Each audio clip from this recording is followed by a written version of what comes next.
Muy bien, entonces lo que me gustaría platicar el día de hoy es un poco, aquí tenemos personas con perfiles muy heterogéneos, algunos que ya han hecho muchas cosas, algunos que han empezado, algunos que no saben nada. Entonces vamos a tratar de homogeneizar todo esto explicando un poco de qué hacemos cuando hacemos estadística y cómo vamos a interpretar algunas de las métricas más importantes que vamos nosotros a utilizar a lo largo de este curso. ¿Sale? Entonces, lo primero que me gustaría comentar es algunas definiciones que nos van a ayudar a entender de lo que estamos hablando. Primero, vamos a tratar de definir probabilidad. La probabilidad es la formalización matemática que describe eventos inciertos.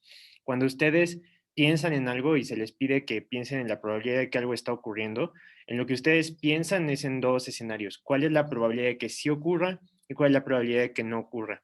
Entonces, en matemáticas, probabilidad simplemente es una forma de formalizar precisamente estos conceptos y de darle una noción muchísimo más clara.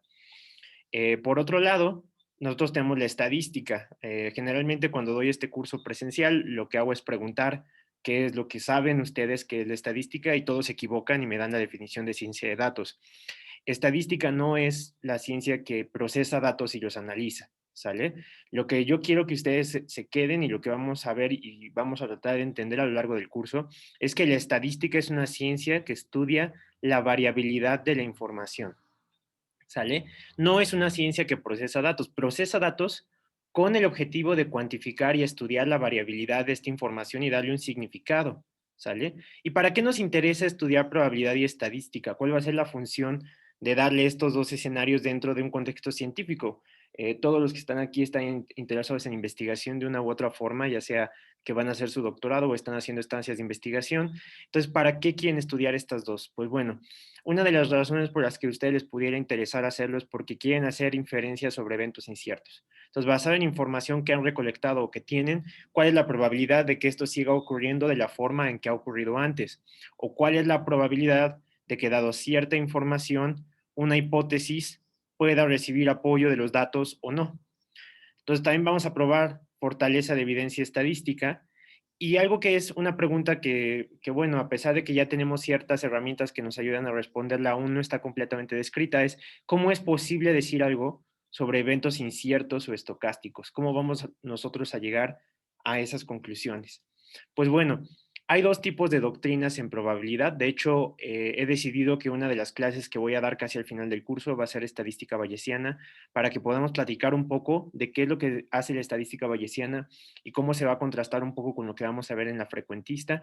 Pero quiero enfatizar que nosotros vamos a interpretar la estadística desde un punto de vista frecuentista en la mayor parte de las clases. Lo que nosotros decimos cuando hablamos de estadística frecuentista es la probabilidad de un evento que se define como su frecuencia a largo plazo en un experimento reproducible. ¿Qué quiere decir esto? Todos los esquemas de inferencia que vamos a hacer nosotros se van a basar en la idea de qué pasa si esto se repitiera 1000 veces, ¿sale? Vamos a ver que esto no siempre es posible y no siempre es cierto. Entonces va a tener bastantes bemoles en su interpretación. Por ejemplo, la lógica de cómo pensar de forma frecuentista es cuál es la probabilidad de sacar un 6 al tirar un dado. Ustedes van a pensar pues que tiene 6 caras un dado por lo general, y entonces como tiene 6 caras, si ustedes repitieran el experimento de tirar el dado, perdón, un número infinito de veces, un sexto de esas veces les daría 6, ¿sale? Entonces, esa es la lógica de la estadística clásica o frecuentista. Eso significa que si lo tiran 3 veces, necesariamente les va a salir un 6, pues no.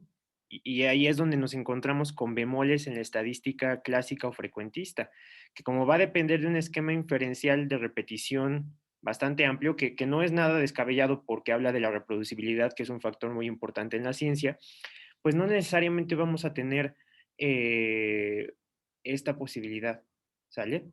Entonces, también está la estadística bayesiana, que también se le llama subjetiva a esta doctrina de probabilidad, y es una capacidad de predicción probabilística basada en información previa, ¿sale? Entonces, por ejemplo, si nosotros hacemos una aseveración como que hay un 50% de probabilidad de que el hielo ártico se haya derretido para el año 2100, pues tenemos que saber qué tanto se ha derretido ahorita, qué tanto esperamos que se derrita este año y qué tanto esperamos que se derrita los siguientes años. Entonces, lo que vamos a tener es una distribución de cómo se va a llevar a cabo este fenómeno a lo largo del tiempo, por lo menos hasta el año 2100. ¿Sale? Entonces tenemos que tener mucha claridad que es bastante diferente. Uno se basa en información previa y basada en esa información previa asigna probabilidades, otra se basa en los datos observados y basado en esos datos observados asume que si se repitiera cierto número de veces va a continuar, ¿sale? El esquema de pensamiento es totalmente diferente y por ende la forma de interpretar la estadística bayesiana y la estadística frecuentista es lo que va a ser diferente aunque los métodos se parezcan, ¿sale?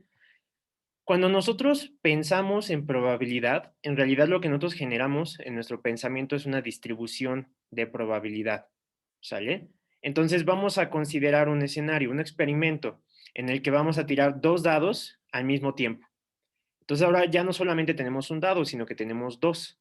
Entonces nosotros podemos generar una función de probabilidad que considere todos los posibles escenarios del experimento de tirar dos dados. Y entonces si nosotros contabilizamos cuáles serían todas las posibles combinaciones que nosotros podemos observar al momento de tirar dos dados, vamos a encontrar que son 36, 6 por 6, 36 posibilidades de que nosotros tengamos diferentes observaciones. Y entonces nosotros podríamos tomar y decir, por ejemplo, ¿cuál es la probabilidad de que me salga un 2? Pues solamente tengo una, porque sería combinar un 1 con un 1, ¿no?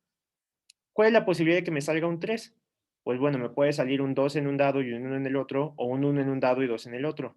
Entonces tengo dos escenarios. Y así subsecuentemente con todos. Entonces, basado en esta distribución, yo podría decir, si tiro dos dados, ¿cuál es el valor al que yo le apostaría? A ver, me gustaría oír una opinión. Yo les voy a dar dinero si ustedes me dicen cuál es el valor más probable que me va a caer cuando tiro dos dados. ¿Por cuál apostarían? Por el 7. 7. Por el 7, ¿no? Entonces diríamos el 7 es muy probablemente el valor que más va a caer. Ahora, ¿ustedes apostarían más dinero si solo fuera el 7 o si yo les ofreciera un intervalo? Y si les ofreciera ese intervalo, ¿qué intervalo escogerían? Mm, De 6 a El 8. 2 al 12. 6 a Ah, 8. bueno, 2 a 8. Escogerían probablemente un intervalo todavía más que una estimación puntual, ¿no?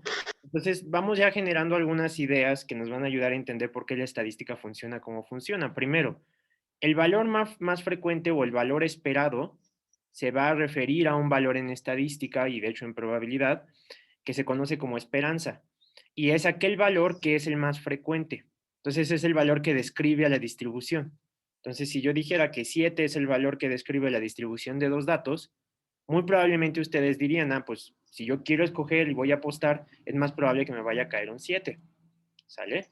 Entonces, la función de probabilidad te describe todos los posibles escenarios en los cuales tú vas a poder ver los resultados de tu experimento aleatorio.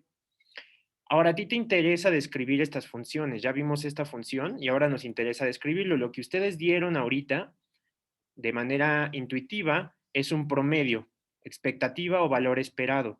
Este es una variable aleatoria que describe la característica más frecuente de la población, ¿sale? Entonces nosotros vamos a pensar, de hecho, cuando ustedes piensan en su promedio de la escuela, ustedes piensan qué significa ese 9 que yo tengo, pues lo que significa es que si yo te aplicara un examen en promedio, tú obtendrías un 9, ¿sale? O si yo te evaluara, si tú tuvieras un promedio de 8, yo diría que en promedio obtendrías un 8. Pero esto no es suficiente para describir la distribución. Nosotros vamos a tener que tener otros factores que nos deben ayudar a describirla. Está, por ejemplo, el grado de sorpresa. Si ese alumno que tiene un 9 de promedio le hago un examen y me saca un 3 de calificación, ¿qué tan sorprendente me sería? Pues tendría que conocer cómo se distribuyen sus calificaciones a lo largo del tiempo, porque a lo mejor tiene 9 porque tiene 50 dieces y un 3, ¿no? Y entonces mi grado de sorpresa ya no sería tan descabellado si yo observara que este alumno saca un 3 ahorita, ¿sale? Entonces, entre más baja la probabilidad de un evento, más alto es el grado de sorpresa. Y entonces nosotros vamos a poder, además de tener el promedio, el grado de sorpresa, vamos a tener la entropía, que la entropía es el promedio de todos los grados de sorpresa, de todos los posibles escenarios de baja probabilidad. Y entonces lo que nos va a decir es qué tan aleatorio es el espacio muestral de un experimento, ¿sale? Entonces, si ustedes tiraran un dado y les saliera 5 veces consecutivas el número 2, qué tan alto sería el grado de sorpresa? Muy alto. muy alto, ¿no? Entonces ahí alguien se inclinaría a pensar, oye, siento que están cargados los dados, ¿no? ¿Por qué? Porque por la distribución de probabilidad que yo conozco de este experimento, pues no esperaría que siempre cayera 7, pero esperaría que la mayor parte de los valores cayeran entre 5 y 9. Entonces, que cayera un 2 5 veces ya me saca un poco de onda, ¿no? Entonces, ahí tú estarías hablando de un alto grado de sorpresa y entonces te hablaría de un alto grado de entropía, ¿sale? Ahora, cuando nosotros queremos distribuir o definir distribuciones de probabilidad, nosotros vamos a tener que basarla en función de diferentes eventos. No todos los eventos se van a distribuir de la misma forma. Entonces vamos a tener, por ejemplo, algunos eventos que se van a distribuir de forma binomial. ¿Cómo vamos a distribuir eventos de forma binomial o cómo se van a ver estos eventos? Bueno, generalmente se describe como el número de éxitos R en una N independiente en ensayos que van a tener dos desenlaces. Ahorita les voy a poner un ejemplo para que lo entendamos, pero vamos a decir que X se distribuye binomial y nosotros vamos a describirle a todas las funciones algunos factores que le vamos a llamar parámetros. Entonces aquí tenemos, por ejemplo, un parámetro que se llama N y un parámetro que se llama P, donde N es un número entero real y P es un valor entre 0 y 1. Y esta es la función que describe a la distribución binomial. Vean que es bastante complicada de ver, ¿sale? Incluye algunas factoriales y algunas expresiones con exponenciales. Entonces, ¿en qué casos nosotros vamos a usar la distribución binomial? Vamos a ver un ejemplo. Un alumno de la clase de estadística no estudió para un examen. El examen tiene 10 preguntas y cada pregunta tiene 4 posibles respuestas, las cuales pueden o no estar bien o mal.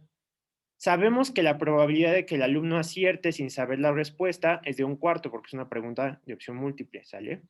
¿Cuál es la probabilidad de que un alumno saque 6 en el examen sin haber estudiado o sin saber absolutamente nada del tema?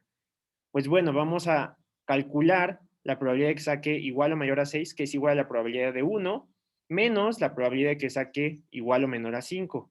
Y entonces podemos nosotros usar la distribución binomial porque cada una de las preguntas es independiente y cada una de las preguntas tiene una P de 0.025. Entonces,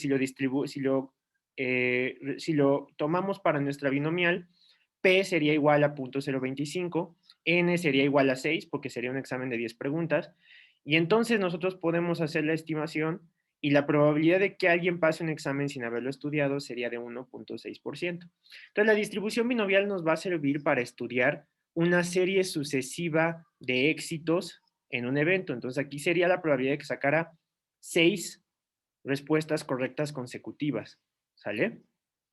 Pero nosotros no siempre vamos a poder utilizar la distribución binomial cuando lo aplicamos en datos que nosotros vamos a utilizar en nuestra vida médica, ¿sale? Entonces existe un caso especial de la distribución binomial que se llama distribución de Bernoulli. Esta es una distribución binomial, pero tiene una ecuación muchísimo más simple, ¿sale? Y está definida por esta función. X se distribuye Bernoulli y vean que ahora lo que quitamos, perdón, quitamos la n, ¿sale? De la binomial. Y entonces ahora lo estamos asumiendo para cualquier evento. Generalmente Bernoulli es una variable aleatoria binaria y puede tomar dos valores.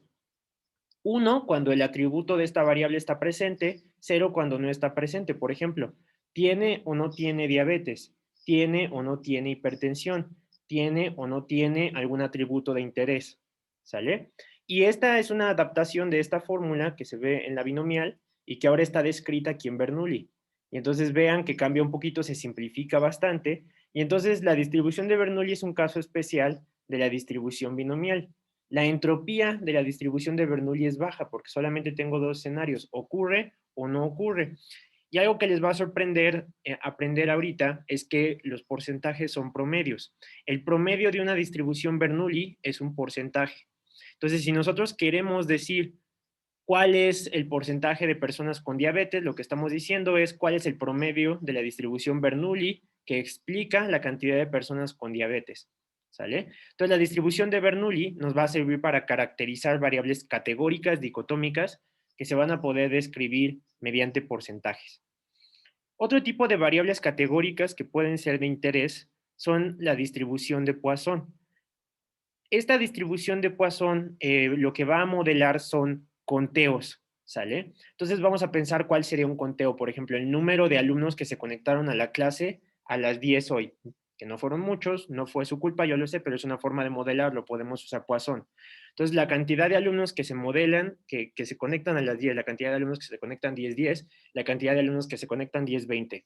La distribución de Poisson, aquí dice distribución, pero bueno, es distribución, y nos va a ayudar a entender la forma en la que se van a distribuir estos eventos a lo largo del tiempo. Y así como de Bernoulli se describió la P, que es la probabilidad de que ocurra este evento, y de la distribución binomial se describió la N y la P, de la distribución de Poisson nosotros vamos a tener un parámetro que se llama lambda, ¿sale? Lambda se refiere al número de eventos esperados en un espacio o en un tiempo. Generalmente Poisson se maneja en función del tiempo, pero también puede ocurrir en función de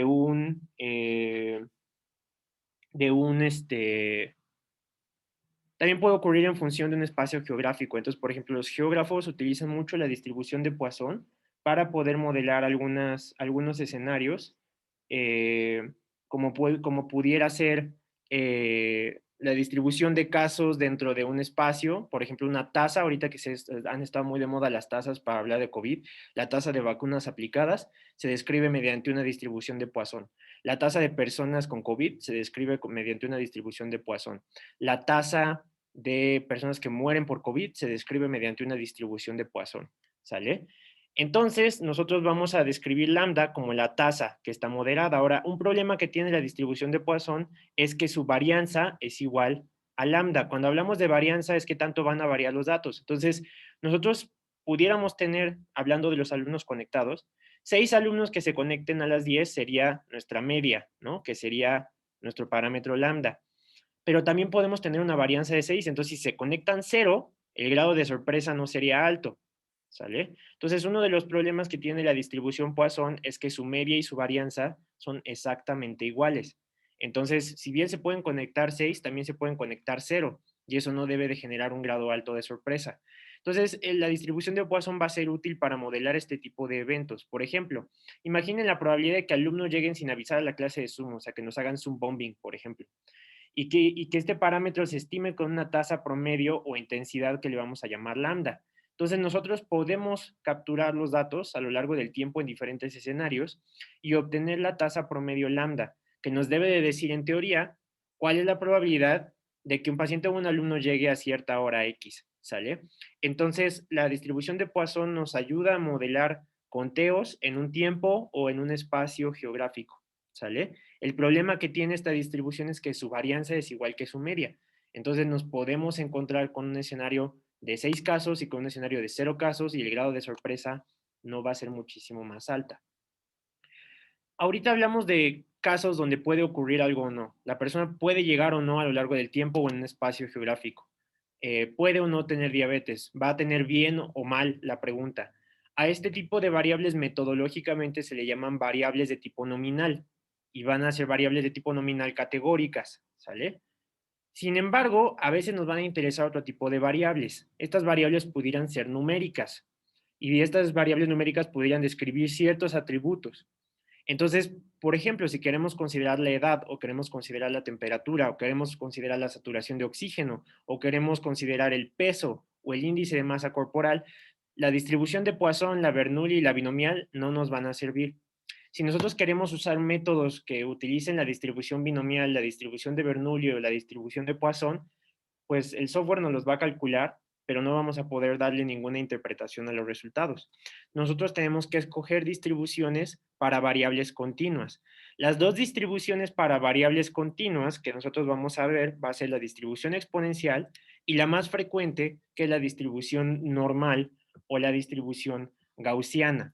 ¿Sale? Entonces, ¿cómo se ve la distribución exponencial? Una distribución exponencial, primero, una de las características más importantes es que todos sus valores son mayores o iguales a cero. Entonces, vean este gráfico, no tenemos valores negativos, ¿sale? La distribución exponencial no tiene valores negativos. ¿Nosotros podemos tener valores negativos en una variable que se distribuye exponencial? Sí, totalmente. Sin embargo, para poder ajustarlos, no los vamos a poder usar desde un punto de vista negativo, ¿sale? Tiene una distribución de probabilidad acumulada que se escribe, y vean que aquí retomamos a lambda. Entonces, Poisson, de hecho, es la versión categórica de la variable o la distribución exponencial. Nosotros también vamos a tener aquí un parámetro lambda que nos va a hablar de la intensidad, qué tanto va a cambiar algo a lo largo del tiempo. Ustedes ahorita se familiarizaron mucho con las distribuciones exponenciales cuando estudiaron cómo se propaga una enfermedad infecciosa como COVID-19 en la población. La distribución exponencial explica cómo se distribuyen estos casos de COVID. Entonces, ahora que la curva epidémica empezó a subir en noviembre, por ejemplo, lo que observamos es un aumento exponencial de casos. ¿Qué tanto aumentaban por día los casos? Era el lambda en este caso, ¿no? Y entonces nosotros podíamos ver cómo se podía subir hacia allá. Ustedes a lo mejor ahora dicen, ¿y por qué se ve así la distribución exponencial, no? Una distribución exponencial se puede ver así o se puede ver al revés como estamos más acostumbrados, ¿sale? Esto es porque esta es una probabilidad de cada una de las categorías y no es una probabilidad acumulada. La probabilidad acumulada sí se vería como una probabilidad de aumento, como están ustedes acostumbrados, ¿sale? Que nosotros la veríamos como algo así, ¿no? Que es la que ustedes están acostumbrados a ver como distribución exponencial.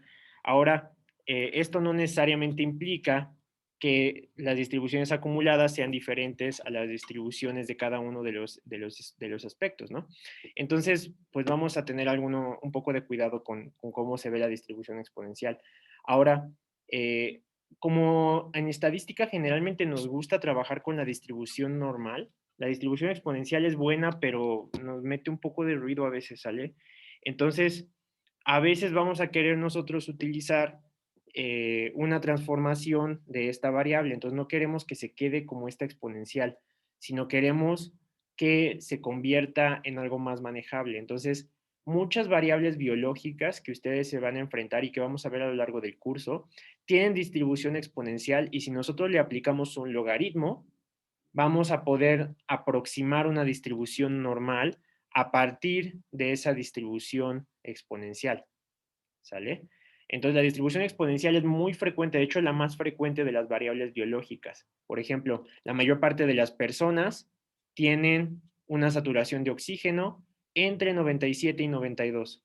Muy pocas van a caer acá, sin embargo, no hay valores, no hay personas que tengan 102 o 103. Entonces, la saturación de oxígeno tiene una distribución exponencial.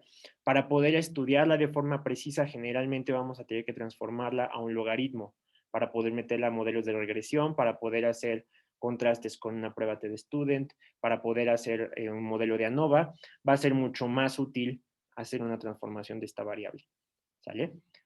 Y esta es la reina de las distribuciones, la distribución normal, ¿sale? La distribución normal es la que domina. Ahora, la distribución normal también es de las más mal entendidas, ¿sale? ¿Por qué? Porque la distribución normal, la clásica, se llama distribución normal estándar. La distribución normal estándar tiene media cero y desviación estándar 1, o sea, la mayor frecuencia de los casos caen en cero y vamos a tener un 1 de desviación estándar. Esto se calcula transformando nuestra variable mediante el estadístico Z. O sea, tomamos un valor de IMC, le restamos su media y lo dividimos entre su desviación estándar y esto nos va a dar un valor que lo va a transformar a los valores de una normal estándar con media 0 y desviación estándar 1. ¿Sale? Ahora, lo que tiene la distribución normal es que es simétrica alrededor de su media. Entonces, sabemos que a una desviación estándar, ahorita vamos a definir qué es la desviación estándar, vamos a observar que el 34.1% de los casos se observan entre 0 y una desviación estándar, y entre -1 y una desviación estándar, 68.2%. Lo mismo si nos vamos hacia -2 desviaciones estándar o 2 desviaciones estándar. Entonces, esta va a ser una distribución simétrica. Y nos gusta en estadística porque cuando algo es simétrico es mucho más fácil de manipular, mucho más fácil de estimar y mucho más fácil de calcular. Entonces, la mayor parte de los métodos o de las variables van a asumir una distribución normal. No significa que necesites que sea normal, normal, al menos que sea una distribución con simetría alrededor de la media. Ahora, un error que se comete con la distribución normal es que se asume que todo puede ser normal. Entonces, por ejemplo, si yo veo la distribución de calificaciones que ustedes tienen en su historial académico, muy probablemente utilizar la media no sea la mejor forma de describir su desempeño académico. ¿Por qué? Porque yo a lo mejor veo que tengo un alumno que tiene 9, pero ese alumno sacó 9 de forma constante toda la carrera, ¿no? Y tengo otro alumno que tiene 6, 7, 8 y recientemente empezó a sacar más dieces. No voy a evaluar el desempeño de la misma forma en los dos alumnos. Entonces, más que interesarme el promedio, que es lo que más se usa, a lo mejor me interesa la variabilidad. Y el grado de variabilidad o cómo varían esas calificaciones en torno al promedio es la representación de la desviación estándar, ¿sale? Entonces, lo que nosotros vamos a ver en esto es que la distribución normal va a variar en torno a una media y la desviación estándar nos va a hablar del grado de variabilidad que se va a observar en torno a esa media. Una desviación estándar alta va a decir que la variabilidad es bastante alta. Una desviación estándar baja nos va a decir que la variabilidad es bastante baja. ¿Sale? Ahora, como nos gusta tanto la distribución normal, generalmente vamos a buscar usarla hasta en la sopa, ¿sale? Pero esto no es algo que hayamos decidido un grupo de personas que nos dedicamos a la estadística o las personas que la inventaron antes de que yo siquiera naciera, sino que se describe utilizando un teorema, que es el teorema de los grandes números. El teorema del límite central se basa en una idea. ¿Qué pasa si yo agarro y en lugar de usar a la población completa, yo tomo muestras de esa población? Entonces yo voy a agarrar y voy a tomar una muestra de una población. Entonces, si yo tomo muestras de cierto tamaño de una población X y esa población tiene una media y una desviación estándar desconocidas, independientemente de si la población tiene distribución normal o no, la distribución de las medias de las muestras que yo tomé va a tener una distribución normal. Ahora, voy a volver a repetirlo y voy a tratar de explicarlo haciendo aquí un pequeño dibujo. Imaginemos entonces que nosotros tenemos a una población. Entonces nosotros tenemos una población y nosotros vamos a tomar una pequeña muestra de esa población. Y después de esta muestra nosotros vamos a obtener una media y vamos a obtener una desviación estándar. ¿Sale? Lo que nosotros decimos es que si nosotros después tomamos otra muestra y le sacamos una media y le sacamos una desviación estándar y nosotros lo volvemos a hacer un número X de veces, y después aglomeramos todas estas medias y todas estas desviaciones estándar y nosotros le sacamos un promedio a esas medias, esa media debe de ser muy similar o debe de ser casi igual a la media que nosotros observamos de nuestra población original. Entonces, el teorema del límite central lo que asume es que si yo estoy tomando muestras, muchas muestras, después veo la distribución de esas medias, el promedio de esas medias debe de ser la media original. Entonces, el teorema del límite central lo que nos dice es que a través del muestreo nosotros podemos obtener una distribución normal de parámetros. Entonces, eso es un alivio por varias razones. La primera razón es que implica que no tenemos que medir todos los elementos para obtener algo que nos diga algo sobre el fenómeno. Entonces, no tenemos que medir a todas las personas del mundo para poder saber cuál es la edad promedio de las personas. Podemos tomar una muestra y la lógica es que esa muestra se debe de aproximar a la media si es de un tamaño suficientemente grande. Entonces, lo que nos va a decir el teorema del límite central es que sin importar el tipo de distribución de la variable de donde se origine esta variable, o sea, que sea exponencial, que sea Bernoulli, que sea binomial, que sea Poisson, la distribución de las medias de diferentes muestras se va a aproximar a una distribución normal siempre que el tamaño de muestra sea lo suficientemente grande. Ahora, esta es la aproximación teórica. Vamos a ver cómo se ve esto. Entonces, aquí tenemos varias distribuciones. Tenemos una normal, tenemos una distribución uniforme, tenemos una distribución exponencial y tenemos una distribución parabólica, ¿sale? Entonces, ahora lo que nosotros vamos a hacer es que estas son variables que tienen una cierta distribución y lo que queremos es tomar muestras a partir de ellas, ¿sale? Entonces, aquí tomamos una muestra de tamaño 2 y lo que vemos es que no se parecen mucho, ¿no? Ahora vamos a tomar una muestra de tamaño 5. Vean que para la distribución uniforme ya se empezó a lograr una distribución seminormal.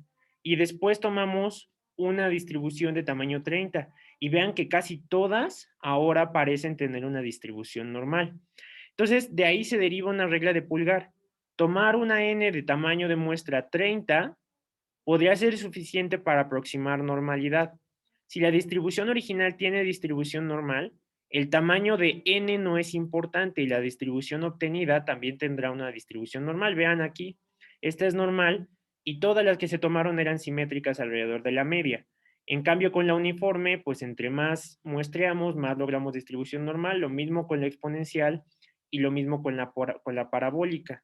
Entonces, la distribución de x se aproxima más a una distribución normal si la distribución original es simétrica y no tiene sesgos.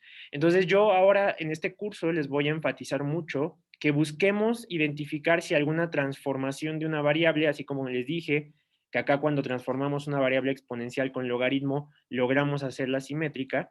Siempre hay que pensar si transformar la variable nos va a ayudar a que la distribución sea más simétrica y que por ende podamos hacer inferencias basadas en métodos que nos ayudan a explotar la simetría de la curva normal.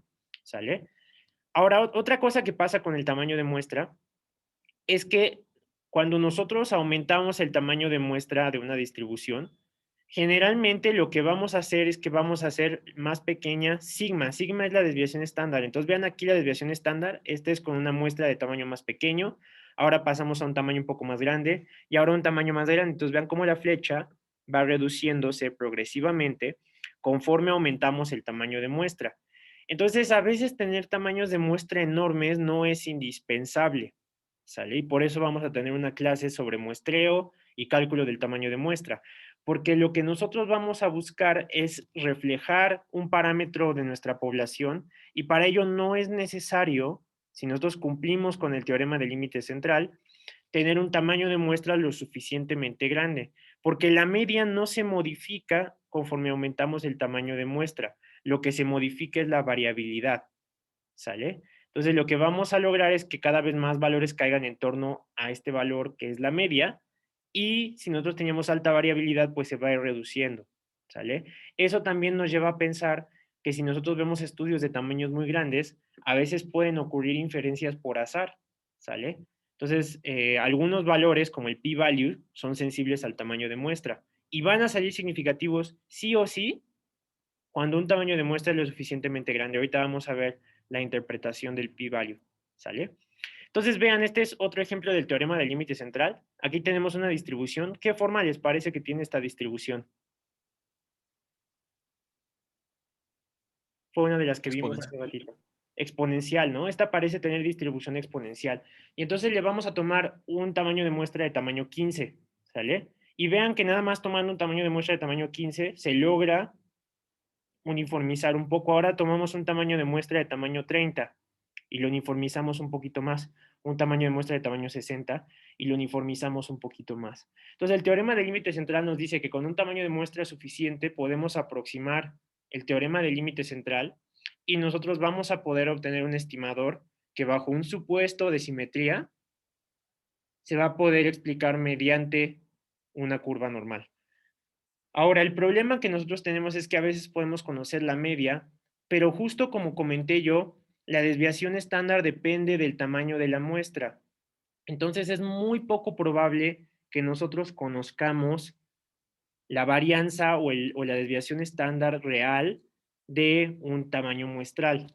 Entonces, como es muy raro que la conozcamos, generalmente no se va a usar la curva normal, sino que se va a usar una distribución que se llama t-de-student.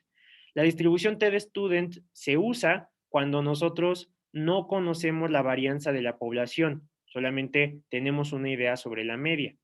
Y entonces nosotros vamos a agregarle un parámetro a la varianza que se va a llamar grados de libertad.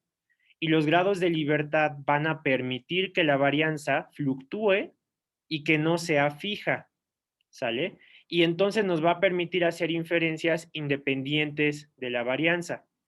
Entonces, lo que nosotros vamos a tratar de hacer con la curva T de student es aprovechar otro espectro de la simetría de la curva T de student, pero ejerciendo grados de libertad sobre la variabilidad para que nosotros podamos hacer inferencias más claras. Por ejemplo, cuando ustedes hagan modelos de regresión, no van a usar coeficientes z para hacer inferencias, sino van a usar coeficientes t.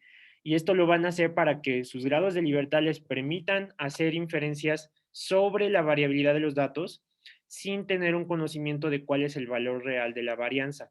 Entonces, la distribución T de student se llama una distribución muestral. No es una distribución real, no es que ustedes vayan a agarrar y ver un valor en la naturaleza y decir eso se distribuye T de student. No. T de student es una distribución de una muestra cuando no se conoce la varianza. ¿Sale? Entonces, la distribución T de student te va a ayudar a poder hacer esas inferencias. Algo interesante es que la distribución T de student, cuando nosotros variamos de forma infinita los grados de libertad, entre más grande es el tamaño de muestra, nosotros vamos a aproximar a la distribución normal estándar, ¿sale? Entonces, la distribución T en realidad se pudiera ver como un caso especial de la distribución normal cuando no se conoce la desviación estándar y va a ser bastante útil para hacer diferentes tipos de inferencia. Ustedes lo van a ver que se usa en ANOVA, ustedes van a ver que se usa en regresión, se usa en la prueba TD-Student, que ustedes ya probablemente han oído y conocen, se va a utilizar en metaanálisis, se va a usar en bastantes elementos, ¿sale? Y una de las grandes ventajas es que no va a asumir una varianza conocida, sino va a asumir media cero con una varianza desconocida. Y entonces eso puede ayudar a hacer inferencias un poquito más precisas. Entonces aquí les pongo un resumen de todo lo que acabamos de discutir. Estas son los diferentes tipos de distribuciones que ustedes van a utilizar. La uniforme no la vimos, pero la uniforme básicamente es un cuadrado, ¿sale? De hecho aquí se las puse. No se estudia mucho porque se refiere a una variable que toma un mismo valor a lo largo de diferentes rangos. Y en biología casi no tenemos variables de ese tipo. Entonces la distribución uniforme pues casi no se va a utilizar. Ya vimos la binomial, vimos la Poisson, la exponencial y la normal. Estas son sus funciones y sus fórmulas para que las conozcan. La exponencial tiene el bemol de que no tiene valores negativos. Poisson no tiene valores intermedios, o sea, no hay 1.1 pacientes, son 1, 2, 3 números enteros, ¿sale? Y la distribución normal sí tiene números decimales. Ahora, vamos a describirle a las distribuciones un valor esperado y una varianza. El valor esperado es el valor más frecuente que yo espero encontrar. En una binomial se calcula como n por p, ¿sale? Que es el número o el tamaño de elementos, número de elementos por la probabilidad de ocurrencia de esos elementos. Poisson es lambda, ya hablamos de lambda, que se refiere a la probabilidad o al número de eventos o conteos que se esperan en un espacio de tiempo geográfico. La exponencial va a tener igual el parámetro lambda y la distribución normal va a tener la media. ¿Sale? Entonces, la media es un parámetro de la distribución normal, no es algo que describa a todas las distribuciones. Lo que describe a todas las distribuciones se llama valor esperado. ¿Sale? Y ahora la varianza, que nos va a decir qué tanto van a fluctuar los datos en torno al valor esperado, también va a cambiar. Vean que para Poisson, la media, bueno, el valor esperado y la varianza son bastante similares. En el caso de la distribución normal, su varianza se le va a llamar desviación estándar, ¿sale? O varianza. Aquí están los códigos de R para sacarlos. Ustedes van a poder simular una distribución binomial con R binom, en Poisson con R Poisson, en uniforme con R unif, en exponencial con R exp, en normal con R norm, ¿sale? Y estos son muy útiles cuando ustedes quieren hacer simulaciones estadísticas. Por ejemplo, si ustedes quisieran, no logran una distribución simétrica, existe una metodología que se llama Bootstrap, y ustedes quieren hacer una distribución normal, a lo mejor vamos a tener que usar esta función, ¿sale? En este curso no vamos a ver simulaciones, sin embargo, les dejo aquí esta lámina, evidentemente se las voy a compartir en Edmodo para que la tengan, pero estos códigos son códigos que van a estar ahí en caso de que ustedes necesiten utilizarlos, ¿sale? Entonces, una de las grandes frustraciones de la inferencia es que pues se va a aproximar mucho a la idea de la paradoja de Zeno, ¿no? Y entonces aquí dice la caricatura, mi cliente no pudo haber matado a nadie con esta flecha y puedo demostrarlo. Le dice, me gustaría que examinaras tu prueba, Zeno, puedes aproximarte al estrado. Y entonces Zeno dice, pero nunca alcanzarlo. Y la idea es esa. Nosotros nunca vamos a alcanzar una verdadera distribución normal, aún con el teorema del límite central. Lo mejor que podemos hacer es asintóticamente aproximarlo. ¿Alguien me quiere decir qué significa asintóticamente aproximar algo? Acercarte a un valor, pero nunca o sea, igualarlo, vaya. Exactamente, nunca lo vas a alcanzar, ¿sale? Te vas a acercar lo más que puedas, pero nunca lo vas a lograr. Entonces, la distribución normal es algo que no buscamos, ¿sale? De hecho, muchas personas se obsesionan con que debe de ser normal. Yo lo que insisto es que sea simétrico. Podemos basarnos en la distribución T y la distribución T asume simetría, es lo único. vamos a ver ahora que empecemos a hacer prácticas con R, que vamos a tener de repente que hacer transformaciones de variables. Y esas transformaciones, lo que buscamos o el objetivo que nosotros queremos tener con esas transformaciones es que las variables sean simétricas, no que sean normales. ¿Sale? La simetría nos va a servir para muchas cosas. Muchos métodos clásicos funcionan con simetría. Y de hecho, incluso muchos métodos de machine learning que a veces dicen, no, no voy a usar regresión porque la regresión requiere distribución normal de los residuos, ¿no? Y entonces, si no saben qué significa eso, lo vamos a ver, no se preocupen, pero entonces voy a usar una red neuronal. Pues las redes neuronales funcionan también mejor cuando la distribución es simétrica, ¿sale? Entonces, las distribuciones simétricas, si con algo se quieren quedar de todo lo anterior, se les olvida cuál es el parámetro lambda, se les olvida que es una binomial, quiero que se queden con la idea de que nunca hay que buscar normalidad de los datos, lo que hay que aproximar es simetría para que nosotros podamos utilizar metodologías que sean un poquito más robustas. ¿Sale? ¿Hasta ahí había alguna pregunta antes de que pase a las últimas láminas de la clase?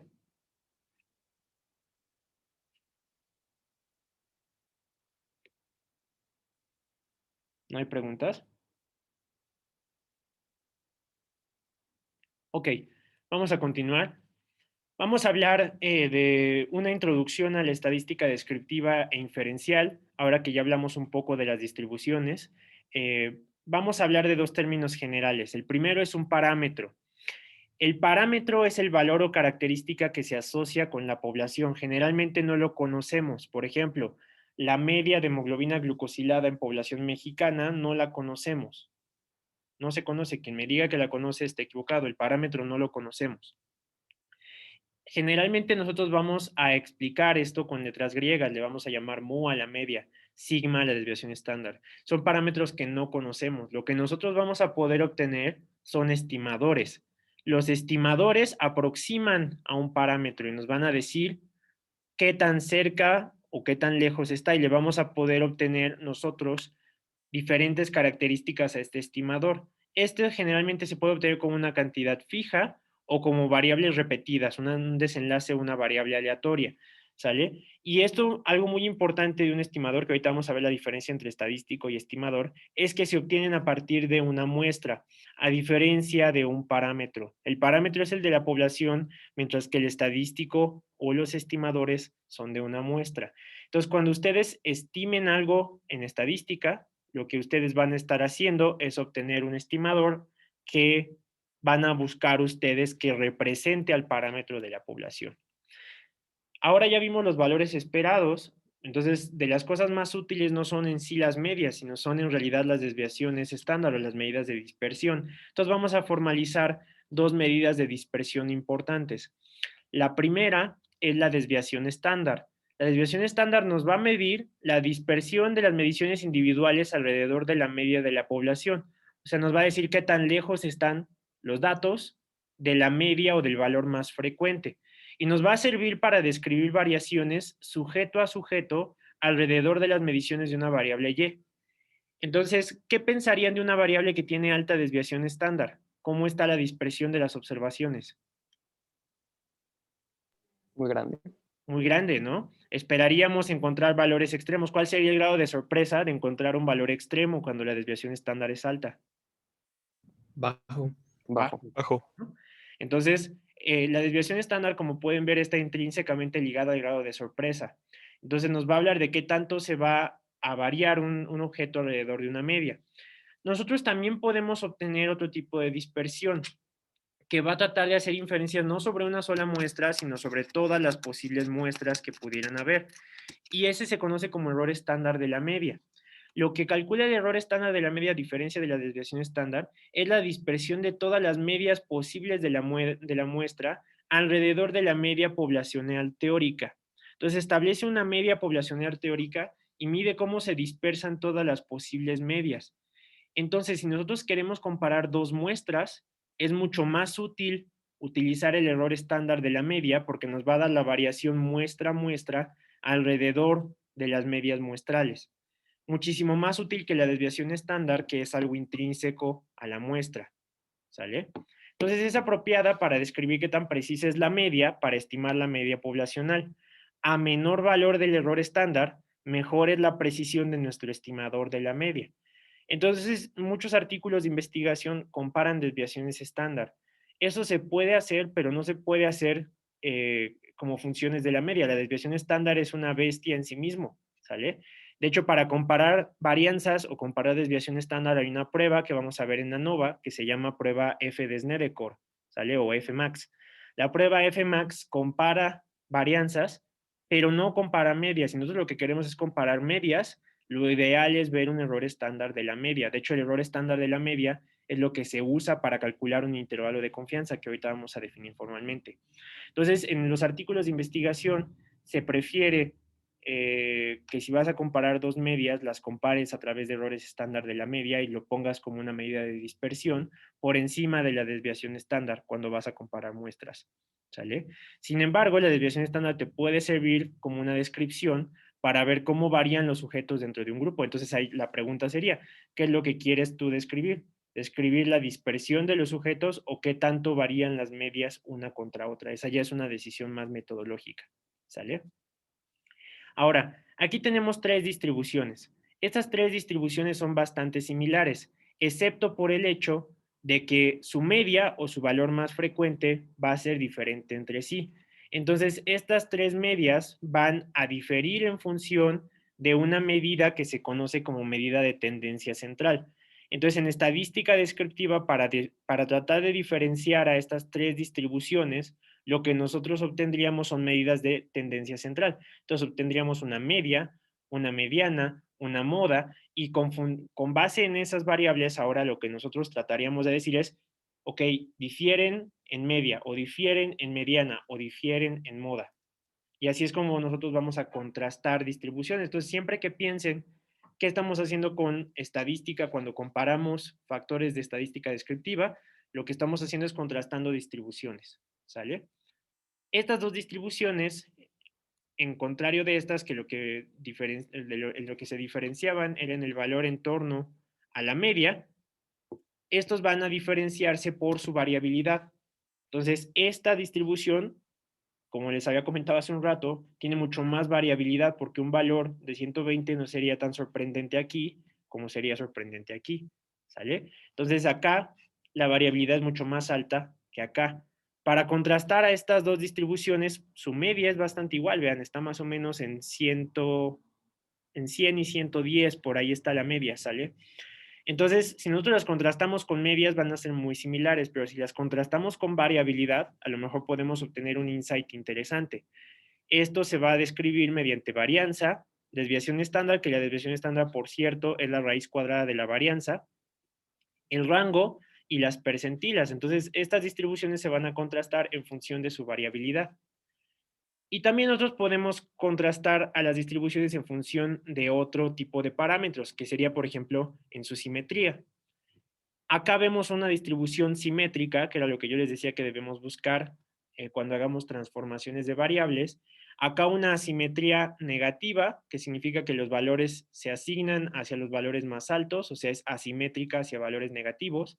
Y una asimetría positiva, donde los valores se concentran en valores bajos y por lo tanto es asimétrica hacia valores positivos. ¿Sale? Nosotros podemos diferenciar estas distribuciones mediante dos valores que se llaman sesgo y kurtosis. Ahora, algunos libros se refieren a estos valores media, desviación estándar, sesgo y kurtosis como momentos de una distribución. Entonces, si ustedes se quisieran meter a estudiar estadística de forma más formalizada, verían que todos estos se calculan mediante dos métodos, que es el método de los momentos y el método de máxima verosimilitud. ¿Sale? Y entonces esto nos va a ayudar a describir distribuciones. ¿Y para qué queremos describir distribuciones? Para estas descripciones llevarlas posteriormente a un proceso de inferencia estadística. El proceso de inferencia estadística tiene como objetivo conocer algún aspecto sobre la población en función de datos observados en una muestra. Entonces, de la población, nosotros vamos a obtener una muestra. Esto lo vamos a hacer idealmente de forma probabilística, aunque vamos a ver que esto no necesariamente ocurre en muchos casos. Entonces, obtenemos una muestra probabilística de la población. De esa muestra, nosotros vamos a calcular un estadístico. Este estadístico, ahorita vamos a ver cuál es la diferencia entre estadístico y estimador. Este estadístico nos va a ayudar a contrastar si el estimador que obtenemos de la muestra nos permite decir algo sobre la población. Y ese proceso en el que nosotros evaluamos con un estadístico si el estimador obtenido de la muestra se puede extrapolar a la población, se le llama inferencia. ¿Sale? Entonces, el proceso de inferencia estadística consiste en que a través de un estimador obtenido de una muestra, nosotros mediante un estadístico evaluamos la factibilidad para usar ese estimador como un descriptor del parámetro de la población. ¿Sale? Eso es la inferencia estadística. Entonces hay muchos métodos para hacer inferencia, pero primero me gustaría tratar de hablar de la diferencia entre un parámetro y un estadístico. Un parámetro, como ya había comentado hace un momento, es una característica numérica de la población. En cambio, un estadístico es una característica numérica de una muestra. Nosotros, como les comentaba hace un momento en el proceso de inferencia estadística, tomamos una población, hacemos una selección, calculamos un estadístico y con ello contrastamos un estimador para poder hacer inferencia hacia el valor de la población. Y hay varias formas de hacer esto, ¿sale? Ahorita vamos a describir formalmente las 3 metodologías que se usan para hacer inferencia estadística. Sin embargo, a veces nosotros vamos a observar que el estimador que obtenemos a través de nuestra muestra y que contrastamos con nuestro estadístico puede no reflejar o no ser exactamente igual al valor de la población. Entonces nosotros vamos a buscar un compromiso en el cual nosotros vamos a asignar un intervalo en lugar de un valor puntual. Ese va a ser un proceso de inferencia ligeramente diferente, ¿sale? Y en el cual nosotros vamos a contrastar estos valores a través de un intervalo para poder decir algo sobre el parámetro estimar de la población, ¿sale? Y entonces, hablando de esas dos ideas, vamos a formalizar las 3 modalidades de la inferencia estadística. Generalmente en los cursos de estadística dicen que inferencias son pruebas de hipótesis. Las pruebas de hipótesis son solo una de las modalidades de la inferencia estadística. Existen otras formas y de hecho, en general, vamos a combinar las 3 en la mayor parte de los métodos.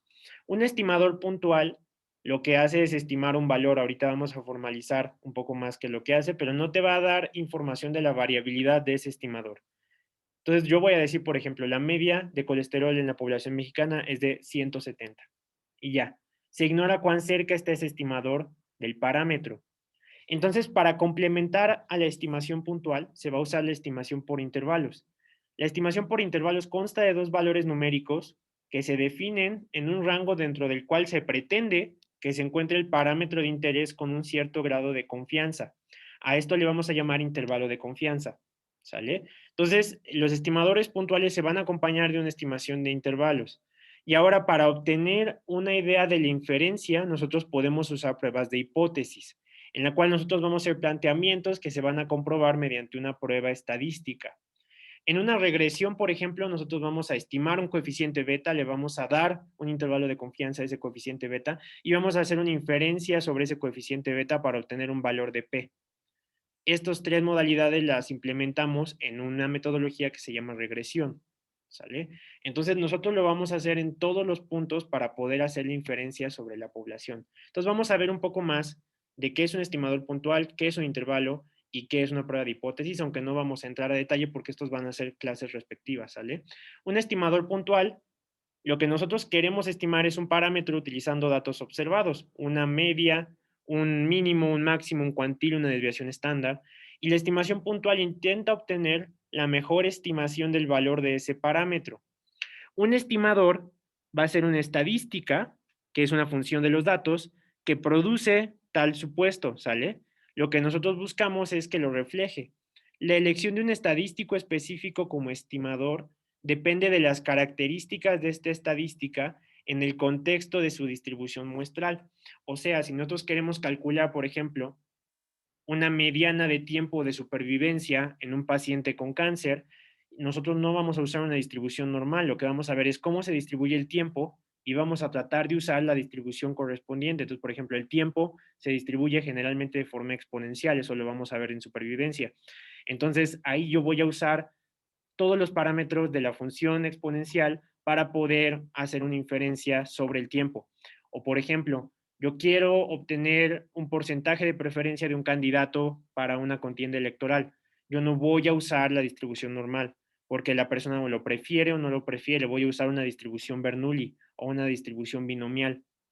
Yo quiero calcular la media de población, la media de colesterol en la población, a lo mejor ahí yo uso la distribución normal, ¿sale? Entonces el estimador puntual asume que ustedes van a especificar de forma correcta la distribución que ustedes van a querer observar en su variable. Ahora, el problema de estimar puntualmente es que nos podemos encontrar con varios escenarios. Aquí teta representa el estimador real. Aquí tenemos un estimador con bajo varianza y con bajo sesgo. O sea, todas nuestras estimaciones van a caer muy cerquita del valor real y por eso se ve solo como un piquito. Podemos tener un sesgo o podemos tener un estimador que ahora este es nuestro estimador y este es nuestro parámetro real. Y de este estimador, pues tiene baja varianza porque también es solo un poquito, o sea, no va a variar mucho en torno a lo que estima, pero va a estar sesgado. Sesgado nos referimos a que va a caer lejos del valor real, ¿sale? Entonces este tiene un alto sesgo a pesar de tener una baja varianza. Y vamos a tener otro tipo de estimadores puntuales. Este va a ser un estimador de alta varianza porque vean que la distribución se ve mucho más ancha, pero como la media tiende a caer cerca del valor real, va a tener un sesgo bajo. Y finalmente tenemos el peor tipo de estimador, que es un estimador con alta varianza y con alto sesgo.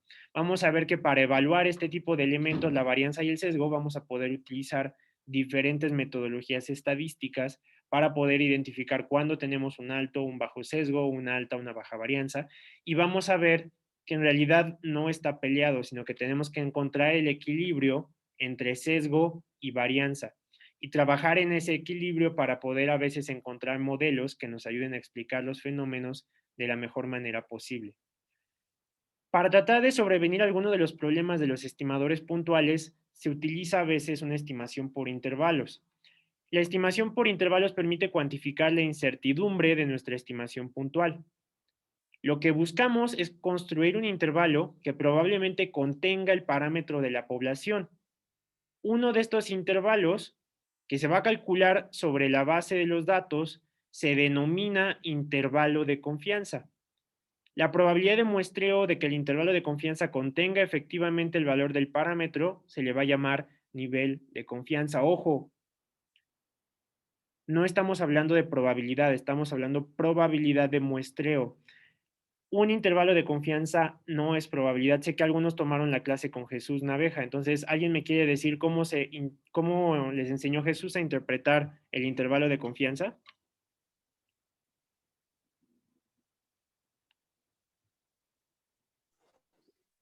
Bueno, si no me equivoco, era que o sea, si repetías n veces el experimento o la muestra que quieres tomar, el valor va a caer dentro de ese rango. Ok. Sí, es correcto. Nada más agregaría un bemol, que si tú repites ese experimento 100 veces, el 95% y en cada uno de esos experimentos, perdón, calculas un intervalo. Entonces repites tu experimento 100 veces y a cada experimento le calculas un intervalo. El 95% de los intervalos que calcules en ese experimento o en esa repetición de experimentos van a contener el valor real. Entonces, tú no puedes hablar de probabilidad cuando interpretas a un intervalo de confianza. Tú de lo que vas a hablar es de un nivel de confianza, ¿sale? Porque esto está basado en que tú repetirías ese experimento. La realidad es que en realidad pues, tú no lo vas a repetir, ¿no? Si tú haces un intervalo de confianza para cierto fenómeno, lo vas a hacer y lo vas a hacer una vez, ¿sale? Entonces, esto se basa en el esquema inferencial de repetirlo n número de veces. Entonces, por eso nosotros nos vamos a referir a un 95% de confianza y no de probabilidad. ¿Sale? Porque la probabilidad es independiente de que se repita o no. La confianza asume que si se repitiera, se vería ese factor. Y ahora, ¿cómo se interpreta el intervalo de confianza? Pues lo que vamos a ver es que el intervalo de confianza nos va a decir que aquí está nuestro estimador puntual que hicimos en nuestra estimación puntual, y esto va a caer en torno a cierto margen de error que le vamos a llamar intervalo de confianza. Este intervalo de confianza usualmente se establece al 95% basándose en la distribución normal, de que el 95% de las observaciones se encuentran entre -2 y +2 desviaciones estándar. El nivel de confianza se va a establecer en función de la desviación estándar y como pueden ver aquí se ve cómo se va a modificar y entonces 95% se dice que es 2, pero es en realidad más menos 1.96 desviaciones estándar, ¿sale? Entonces más menos 1.96 desviaciones estándar establece un intervalo de confianza al 95%, en algunas disciplinas lo van a ver al 90%, que es más menos 1.64 desviaciones estándar, y hay algunas que utilizan intervalos de confianza al 68%, ¿sale? ¿Para qué se hace una u otra? Pues diferentes esquemas inferenciales tienen diferentes soluciones lógicas, ¿vale? Antes de que pase a las pruebas de hipótesis, me gustaría mostrarles en R una simulación de intervalos de confianza para que veamos un poco más, de forma más intuitiva esa interpretación. Díganme si sí pueden ver todos mi R, por favor. Sí se ve, Omar. Sí, doctor. ¿Sí? Sí, se ve. Bueno, ustedes ya vieron el video de R, entonces saben que R funciona con paquetes. Entonces yo aquí cargué un paquete que se llama PassWR. Ahorita les paso este script para que ustedes lo tengan. Y lo que estoy haciendo es cargarlo. Esto se puede cargar con require o con library. Entonces yo puedo tomar mi paquete library y cargar PassWR2, ya lo tengo instalado y ya lo cargo. Y entonces este paquete, si yo le pongo el signo de interrogación a Pass perdón, aquí se me fueron unas comillas, PassWR2, acá me debe de salir, bueno, aquí no me dio documentación, pero me debe a veces salir la documentación que yo tengo aquí. Entonces yo voy a usar una función que se llama CISIM. Entonces esa sí me debe de salir. Mi función CISIM me dice que es un programa de simulación de intervalos de confianza y dice, este programa simula muestras aleatorias a partir de las cuales construye intervalos de confianza para una media, una varianza o una proporción de éxitos, ¿sale? Entonces aquí tengo una simulación donde lo que yo tengo son 100 muestras de tamaño de muestra 30. El parámetro que yo quiero calcular tiene una media de 100, entonces vamos a asumir que es una media de presión arterial y entonces la presión arterial sistólica quiero que sea de 100 y va a tener una desviación estándar que le voy a llamar sigma de 10. Y quiero que me calcule intervalos de confianza al 95%. Entonces vamos a correr esta simulación. ¡Pam! Y entonces, no vi quién había comentado, quién fue quien comentó hace un momento la parte de los intervalos. Pero bueno, Alejandro, ¿verdad? Sí, doctor. Ok, entonces, así como comentó Alejandro, aquí nosotros repetimos 100 veces el experimento, ¿sale? Entonces aquí tenemos 100 líneas. Para cada experimento, calculamos el intervalo de confianza. Y entonces aquí tenemos 100 intervalos de confianza. Y lo que hace esta función es que te va a marcar los intervalos que no contengan el valor real, que ya definimos nosotros que era 100. Vean que está aquí 100. Y entonces te marca con rojo los que salieron más altos y no contienen el valor, y con azul los que salen más bajos y no contienen el valor. Vean por qué no es probabilidad. ¿Cuántos intervalos, según esta gráfica, no contienen el valor de 100?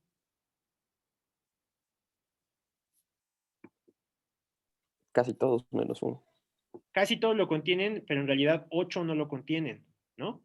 1, 2, 3, 4, 5, 6, 7, 8 no contienen. Entonces, 92 intervalos sí, 8 no. Y de hecho, desde acá te decía, 8% de los intervalos de confianza aleatorios no contienen el valor de mu. Vamos a intentar correrlo otra vez, vamos a ver qué pasa. ¿Ahora qué pasó? Ahora, ¿cuántos intervalos no contienen el valor de 100? 5. 5, ¿no? Vamos a hacerlo otra vez. Ahora, 5. 5. 5. Última vez, 4. Entonces, vean, el intervalo de confianza al 95% no te habla de que con 95% de probabilidad tú vas a encontrar el valor de 100 en los intervalos. Te dice que si tú repitieras el experimento, en promedio, 95% de los intervalos van a contener el valor real, ¿sale? Entonces aquí este output que me está dando, vamos a hacerlo unas 4 veces, nada más para que vean cómo varía. Entonces yo después voy a tomar estos valores, y entonces lo que voy a hacer es sumarlos. Entonces voy a poner 8 más 5 más 4 más 5 más 4 más 4 más 4 más 6, ¿sale? Y entonces lo hice 1, 2, 3, 4, 5, 6, 7 veces, ¿sale? Y entonces yo divido esto entre 7 me da un promedio de 5. Entonces, si yo lo siguiera haciendo 100 o 2000 veces, más o menos mi promedio va a ser de 5. Entonces, el complemento, que del 5% de los intervalos no lo caen, es que el 95% de los intervalos sí lo tiene. ¿Sale? Entonces, si yo repito esto un montón de veces, lo que voy a obtener es 5.000000000, y lo que me va a decir es que en promedio, 95% de los intervalos van a contener el valor real. Eso no es una probabilidad. ¿Sale? El intervalo de confianza no es una probabilidad. ¿Ok? Entonces hay que tener un poquito de cuidado con cómo lo manejamos. Vean, este es otro escenario. Voy a poner de nuevo un intervalo de confianza al 95, simplemente porque es el que más usamos en medicina. Y ahora voy a simular 100, de hecho voy a hacer 1000 simulaciones con un tamaño de muestra 30 de una distribución normal con media 100 y distribución estándar 10. Y ahora lo que me va a calcular es la varianza.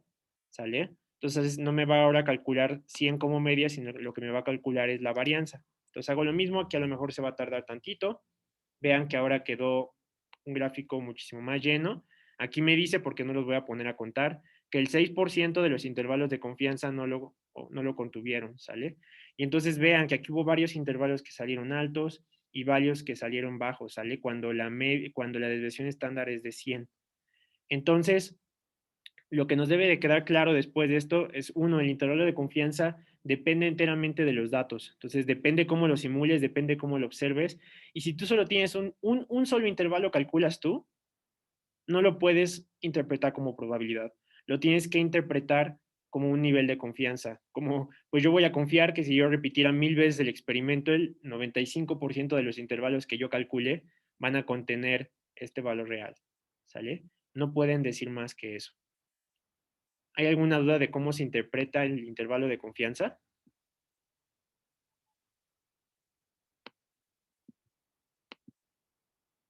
¿No? Les voy a pasar este programa para que ustedes lo puedan correr, puedan jugar con él, es bastante divertido. ¿Sale? Voy a regresar de nuevo a la diapositiva y nada más vamos a concluir hablando un poco sobre pruebas de hipótesis, que es lo que seguramente muchos de ustedes han tenido como exposición en estadística. Y entonces vamos a hablar pues de que las pruebas de hipótesis es una forma de formalizar el paradigma científico desde el punto de vista estadístico. Y generalmente lo que vamos a buscar es proponer nuevas teorías que se supone proporcionan una mejor descripción de las leyes de la naturaleza. Si la evidencia empírica es inconsistente con las predicciones de la vieja teoría, pero no con las de la nueva teoría, entonces la vieja teoría es rechazada en favor de la nueva, porque así funciona la ciencia, ¿no? Antes se pensaba que la Tierra era plana, se obtuvo evidencia de que la Tierra no era plana, por lo que se rechazó que la Tierra fuera plana. Antes se pensaba que no existía la deriva continental ni existió Pangea, se obtuvo evidencia que indicaba la existencia de la deriva continental y de Pangea, se rechazó la idea de que no existiera. De lo contrario, la vieja teoría mantiene su estatus, así como aunque ya existe la teoría de la gravedad especial, especificada por Einstein, la teoría de la gravitación universal sigue funcionando para la mayor cantidad de los casos y ahí sigue, ¿no? Las pruebas de hipótesis estadística son un método formal para determinar cuál de las dos hipótesis debe prevalecer bajo este paradigma. Cada una de las dos hipótesis, la vieja y la nueva, predice una distribución diferente para las mediciones empíricas. Para decidir cuál de las distribuciones está más en sintonía con los datos, se calcula una estadística. Este estadístico, que vamos a llamar genéricamente T, no se refiere al estadístico T de student, se denomina estadístico de prueba. Entonces vamos a calcular una estadística G cuadrada, o vamos a calcular una estadística T de student, o vamos a calcular una estadística F de Snedeker, o vamos a calcular una estadística tau o una estadística I cuadrada, y la vamos a contrastar contra un umbral. Vamos a decir, este es nuestro umbral bajo el cual este estadístico nos ayudaría a rechazar la hipótesis vieja. ¿Sale? Y entonces vamos a decidir rechazar la hipótesis vieja o la vieja teoría si nuestro estadístico cae en un valor mayor a el umbral que nosotros establecemos. Entonces, la prueba de hipótesis, noten que no he hablado nada de prueba de student o G cuadrada, bueno, las mencioné como ejemplo, pero no he mencionado cómo funciona. La prueba de hipótesis consiste en hacer una pregunta binaria sobre la distribución muestral de T. Ojo, En estadística lo que contrastamos son distribuciones, ¿sale? No contrastamos hipótesis. La prueba de hipótesis es un esquema inferencial que asigna un estadístico a una hipótesis, pero no va a decir nada sobre la hipótesis, no va a probar que algo es verdadero ni que algo es falso. Eso se ve en función del diseño, ¿sale? Esta regla de decisión no es a prueba de errores, ya que la estadística de prueba puede caer por casualidad en el lado equivocado del umbral. Suponga que conocemos la distribución muestral del estadístico de prueba T. Luego podemos establecer la probabilidad de cometer un error en un nivel dado establecido en el umbral que nosotros postulamos. La probabilidad de rechazar erróneamente la teoría actualmente aceptada, o sea, la vieja, se llama nivel de significancia de la prueba. El umbral se selecciona para asegurar un nivel de significancia lo suficientemente pequeño. No he hablado de alfa, no he hablado de beta, no he hablado de los p-values. El esquema de pruebas de hipótesis lo que hace es que compara dos distribuciones en función de un parámetro de interés. Y para poder decir que la diferencia observada entre esas distribuciones es real o no, va a asignar un nivel de significancia. Ese nivel de significancia es lo que nos va a permitir decidir si algo ocurre o no ocurre. ¿Sale? Ahora sí, nada más para acabar, porque seguro es una pregunta que se han estado trayendo desde que empezó la clase y todas las clases de inferencia deben acabar con esto. Vamos a terminar nada más hablando de qué es el valor de P. Un valor de P representa la probabilidad bajo un modelo estadístico específico de que un estadístico obtenido de una población sea igual o más extremo que el valor observado. Entonces, un valor de P chiquito me indica que el valor que yo estoy observando, su probabilidad de que sea igual o más extremo es bastante baja. ¿Sale? Eso es todo. El valor de P no es nada más que esto. Las siguientes láminas les voy a decir qué es lo que no es un p-value. ¿Sale? Un p-value nada más representa la probabilidad bajo un modelo estadístico específico de que un estadístico obtenido mediante un esquema inferencial de una población sea igual o más extremo que el valor observado. Un valor de P indica, por lo tanto, qué tan incompatibles son los datos con un modelo estadístico específico que pudiera ser una hipótesis nula. Entre más pequeño el valor del estadístico P, mayor la incompatibilidad de los datos con el modelo, o sea, menor la compatibilidad de la hipótesis nula en este caso. Los valores de P no miden la probabilidad de que la hipótesis alternativa sea verdadera o que los datos obtenidos se deban al azar. Eso es falso, si se los han dicho es incorrecto. ¿Sale? El valor de P no dice nada sobre la hipótesis. Dice todo sobre los datos. ¿Sale? Pero no sobre la hipótesis. Sobre la hipótesis se debe de hacer un esquema que contraste la metodología en función de los datos y que lo contextualice en función de cómo la metodología nos ayuda a interpretar los resultados. Pero no nada más que es un valor de P no significativo, no dice que para lo que no fue significativo no es real, ni tampoco nos va a decir que los datos se debieron al azar. Esas son concepciones erróneas de la estadística. Las conclusiones científicas o de política pública no se deben basar en que P pase un umbral estadístico. Una P pequeña no implica que un efecto sea real. Se pueden obtener P's pequeñas por puro tamaño de muestra. P es una función del tamaño de muestra. La decisión debe basarse en el diseño del estudio, la calidad de las mediciones y la validez externa de la hipótesis científica, pero no en un valor de p-value, ¿sale? The widespread use of statistical significance, generally interpreted as a p below 0.05, as a license for making a claim of a scientific finding or implied truth, leads to considerable distortion of the scientific process. Un p-value no te debe decir que algo es real.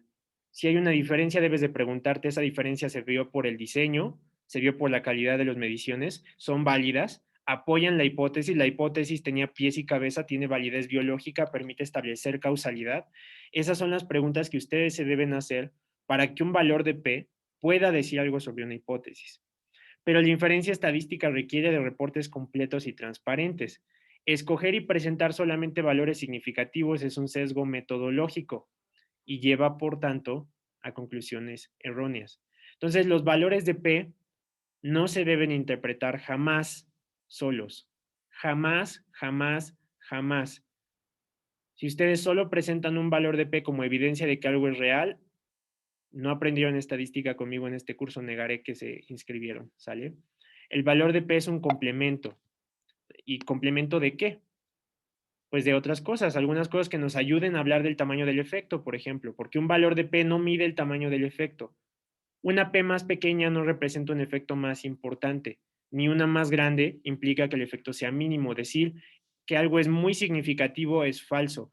El concepto de significancia estadística, como acabamos de ver, se basa en un umbral. Es una decisión dicotómica. Algo es significativo o no es significativo. No es un poco significativo, ni es muy significativo, ni es nada significativo. Es o no es. Lo mejor es dejar el p-value como un valor continuo, ¿sale? Y establecer el umbral más por analogía dentro de un campo de la investigación científica, más que usarlo como una regla, ¿sale?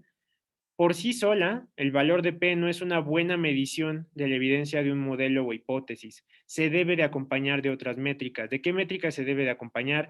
De razones de verosimilitud, de factores bayesianos, cuando veamos un poco de estadística bayesiana, de intervalos de confianza, de medidas de efecto como los odds ratios, como los risk ratios, como los hazard ratios, tasas de falsos positivos, en fin, estadísticos complementarios que nos ayuden a interpretar un valor de P de forma correcta. La conclusión general de la clase de hoy es que el esquema de inferencia estadística se debe de basar en la distribución. La distribución va a depender del fenómeno. Cuando nosotros comparamos dos distribuciones, lo que estamos haciendo es una inferencia. Esta inferencia nos va a ayudar a decir algo sobre la población objetivo. Un valor de P no es suficiente para describir el contraste de dos distribuciones ni nos habla de que la magnitud de un efecto sea real o sea específico. Entonces, ahora que ya hemos cubierto estos temas fundamentales, que básicamente vimos muchísimo en un rato, entonces les voy a dejar la lámina y voy a subir la clase para que ustedes la puedan ver, pues me parece importante que ahora ustedes empiecen a discutir un poco de estos conceptos y que podamos contrastarlos conforme vayamos avanzando a lo largo del curso de estadística. Aquí voy a parar la grabación.